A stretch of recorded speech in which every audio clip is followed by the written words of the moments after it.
21শে জুলাই ধর্মতলা শহীদ সমাবেশ সফল করতে নবব্যারাকপুরে তৃণমূল মহিলা কংগ্রেসের বিরাট পথসভা। 21শে জুলাই একটা আবেগ, একটা সংগ্রাম, একটা আন্দোলন।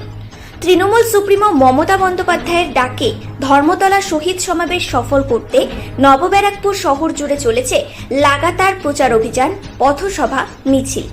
ছাত্র যুব মহিলারা ঐক্যবদ্ধ সংঘবদ্ধ হয়ে প্রস্তুত ধর্মতলা শহীদ সমাবেশ সফল করতে।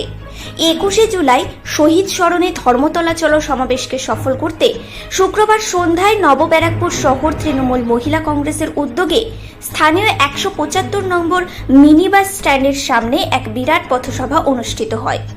মহিলাদের উপস্থিতি ছিল চোখে পড়ার মতো।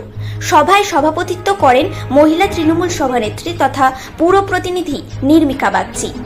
পথসভায় বক্তব্য রাখেন পুরসভার পুরপ্রধান প্রবীর সাহা, উপপুরপ্রধান স্বপ্না বিশ্বাস, শহর তৃণমূল কংগ্রেসের সভাপতি সুখেন মজুমদার, পুর প্রতিনিধি মিতা দে, দেবাশিস মিত্র, তৃণমূল নেত্রী মৃদুলা সাহা, তৃণমূল যুব কংগ্রেসের সভাপতি সুমন দে, জেলা তৃণমূল যুব নেতা তনয় দাস, মহিলা কর্মী ইতু দত্ত প্রমুখ।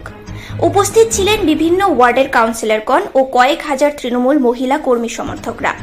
পুরপ্রধান এলাকায় সার্বিক উন্নয়নের পাশাপাশি মুখ্যমন্ত্রীর জনমুখী বাস্তবায়িত প্রকল্পগুলির পরিষেবার কথা তুলে ধরেন। সিপিএম এবং বিজেপির সেটিং নিয়ে তীব্র বিষাদগার করেন। নারী শক্তির উন্নয়নের জন্য বাংলার লক্ষ্মীর ভাণ্ডারের সার্থকতা নিয়ে মহিলাদের উজ্জীবিত করেন।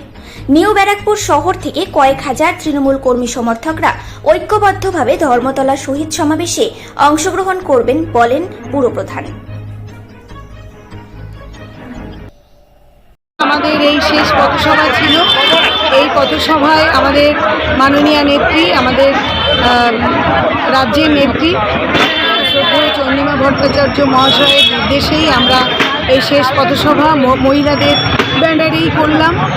প্রত্যেকটি মহিলারা আমরা সঙ্গে ছিলাম, সঙ্গে ছিলেন আমাদের পৌরপ্রধান এবং আইটিটিউসির সভাপতি, এবং প্রত্যেকে মিলেই আমরা একসঙ্গে আমরা এই পথসভাটা সমাপ্ত করলাম। আমরা 21শে জুলাই সকাল 9টার সময় আমরা সেই 21শে জুলাইয়ের মধ্যে আমরা যাত্রা করব। এটা আমাদের হবে একটা 2024-এর আমাদের জয়যাত্রা।